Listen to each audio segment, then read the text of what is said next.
Assalamualaikum warahmatullahi wabarakatuh. Buat kamu yang mau beli Xiaomi Redmi 10C, kamu wajib banget tonton video ini sampai akhir. Karena di video kali ini kita akan membahas apa saja kelebihan dan kekurangan yang dimiliki HP ini. Dan poin seperti ini wajib banget kamu ketahui supaya tidak salah beli atau menyesal di akhir. Dan untuk kelebihan yang pertama adalah chipset powerful dengan harga terjangkau.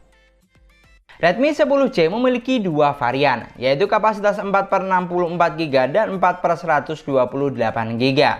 Lalu untuk chipsetnya, HP ini dibekali dengan chipset Snapdragon 680 octa-core 1,9 GHz yang berfabrikasi hanya 6 nanometer dengan GPU support Adreno 610. Untuk kelas 1-2 juta, chipsetnya ini sudah cukup powerful menurut saya, karena terbukti mampu menghasilkan skor yang lumayan tinggi dibandingkan dengan para kompetitornya. Untuk skor Geekbench di sini mampu menghasilkan angka 375 untuk single core-nya dan 1587 untuk angka multi core-nya.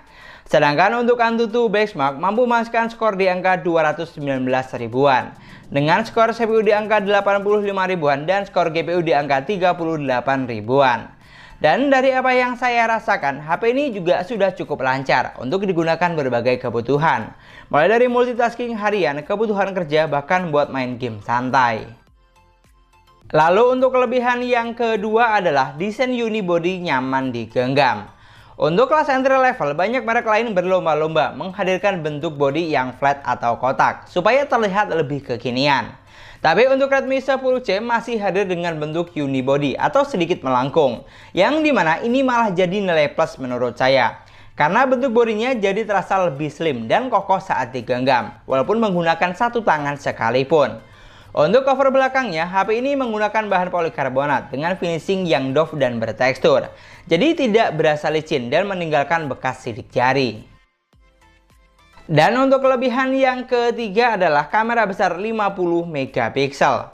Buat kamu yang belum tahu, Redmi 10C dibekali dengan 50 megapiksel kamera utama dan 2 megapiksel kamera bokeh. Untuk kamera selfie-nya kita harus puas dengan kamera sebesar 5 megapiksel. Di sini untuk kamera 50 megapikselnya sudah mampu menghasilkan foto yang bagus. Gambarnya terlihat tajam dan detailnya juga dapat. Apalagi jika kita ambil fotonya di kondisi cahaya yang cukup. Kalau untuk saturasi warnanya, Redmi 10C tidak menawarkan hasil foto dengan saturasi warna yang ngejreng, tapi lebih ke hasil gambar yang real atau natural, seperti HP Xiaomi kebanyakan. Dan yang harus kamu ingat, kamera 50 megapiksel di sini bukan buat foto jadi bagus atau bening banget, tapi lebih ke resolusi atau ukuran foto yang lebih besar. Jadi saat dicetak atau di zoom tidak terlalu pecah, berbeda dengan kamera 13 megapiksel. Sedangkan untuk kelebihan yang keempat yaitu sudah fast charging 18 watt dan port USB Type-C. Redmi 10C dibekali dengan kapasitas baterai sebesar 5000 mAh dengan kecepatan isi daya support fast charging hingga 18 watt. Tapi yang harus kamu ingat, untuk adapter bawaan dari dalam box di sini hanya berkecepatan 10 watt. Jadi kita harus beli adapter lagi kalau mau dapat kecepatan fast charging 18 watt. Soalnya kalau pakai adapter bawaan bakal lama banget, butuh waktu hampir 4 jam untuk isi daya sampai full 100%. Berbeda dengan charger 18 watt yang tidak sampai 3 jam. Sama satu lagi, untuk charger bawaannya juga lumayan panas saat sedang isi daya. Jadi buat kamu yang baru beli jangan heran. Dan itulah tadi 4 kelebihan dari Xiaomi Redmi 10C yang harus kamu ketahui sebelum membelinya. Sekarang kita akan bahas apa saja kekurangan yang dimiliki HP ini. Dan untuk kekurangan yang pertama adalah sensor yang kurang lengkap. Seperti yang kamu lihat, ada beberapa sensor penting yang tidak ada di HP ini. Salah satunya yaitu sensor magnet, sensor giroskop, dan sensor orientasi. Padahal urusan sensor merupakan hal yang sangat penting dari sebuah smartphone karena dapat menunjang berbagai kebutuhan. Seperti sensor giroskop digunakan untuk virtual reality dan juga bisa menambah experience lebih saat digunakan untuk main game yang butuh giroskop. Seperti PUBG Mobile atau game balap sejenis Asphalt 9. Jadi buat kamu yang hobi main game pakai giroskop, kamu wajib perhatikan poin ini. Selain itu, HP ini juga tidak bisa digunakan sebagai kompas atau hanya sekedar untuk mencari arah kiblat karena tidak adanya sensor magnet. Lalu untuk kekurangan yang kedua adalah kamera selfie kurang besar. Untuk hasil kamera selfie-nya jujur memang kurang memuaskan karena megapiksel yang digunakan hanya 5 megapiksel. Jadi bisa dipastikan HP ini bakal kurang cocok buat kamu yang hobi selfie. Karena untuk detail gambar dan saturasi warnanya kurang dapat menurut saya. Jadi sedikit tipsnya, saat foto selfie harus dikondisi cahaya yang bagus supaya mendapatkan hasil foto selfie yang lebih maksimal. Karena kalau di tempat minim cahaya bakal banyak noise.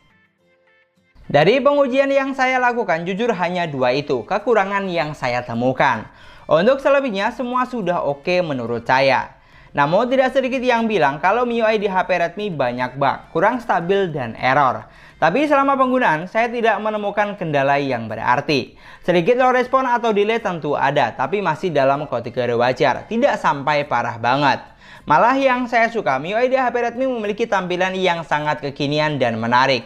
Mulai dari tampilan menu, pusat kontrol, aplikasi di latar belakang, dan masih banyak lagi. Pilihan tampilan seperti tema, wallpaper, sampai font juga banyak, ada di aplikasi tema bawaan. Untuk fitur yang disediakan juga sudah banyak, seperti ketuk 2 kali untuk on off, split screen, screenshot 3 jari, screen mirroring, rekam layar, game turbo, dan masih banyak lagi. Jadi kalau untuk urusan UI, menurut saya netral saja di sini. Tidak bisa dibilang kekurangan atau kelebihan. Karena yang jelas user experience setiap pengguna berbeda-beda. Dan kalau kamu makainya nggak neko-neko, insya Allah mah aman-aman saja. Karena ini yang saya rasakan. Itulah tadi beberapa poin kelebihan dan kekurangan dari Xiaomi Redmi 10C versi sesuai harga. Kalau misalnya kamu punya pendapat lain, kamu bisa banget tulis di kolom komentar. Atau mungkin di antara kamu ada yang menggunakan HP ini, kamu bisa banget sharing pengalaman selama penggunaan bagaimana. Dan biar nggak salah paham, kamu juga wajib banget tonton video review lengkapnya. Karena di sana saya bahas lebih detail. Mulai dari daya tahan baterai, hasil kameranya saat digunakan untuk perekaman video atau video call via WhatsApp. Untuk link videonya ada di kolom deskripsi. Karena di sini kita hanya fokus membahas apa saja kelebihan dan kekurangannya. Dan mungkin sekian dulu pembahasan kita kali ini. Terima kasih banyak buat yang sudah nonton videonya sampai akhir. Semoga videonya gampang dan mudah dipahami. Dan yang paling penting, semoga videonya bermanfaat. Jangan lupa like dan komen videonya. Jangan lupa juga subscribe channel sesuai harga. Kita ketemu lagi di video selanjutnya. Assalamualaikum warahmatullahi wabarakatuh. Ini adalah contoh perekaman kamera depan menggunakan Xiaomi Redmi 10C. Dan yang di sebelah kanan itu contoh untuk perekaman kamera belakangnya. Untuk kondisinya ini ada di outdoor dengan kondisi cahaya yang lebih dari cukup karena untuk cahaya matahari ada di sana. Dan di sini untuk perekaman videonya baik kamera belakang maupun kamera depan sama-sama bisa sampai ukuran 1080 di 30 frame per second. Oke, silahkan kamu nilai untuk saturasi warnanya, kualitas suara dan tingkat kestabilan videonya.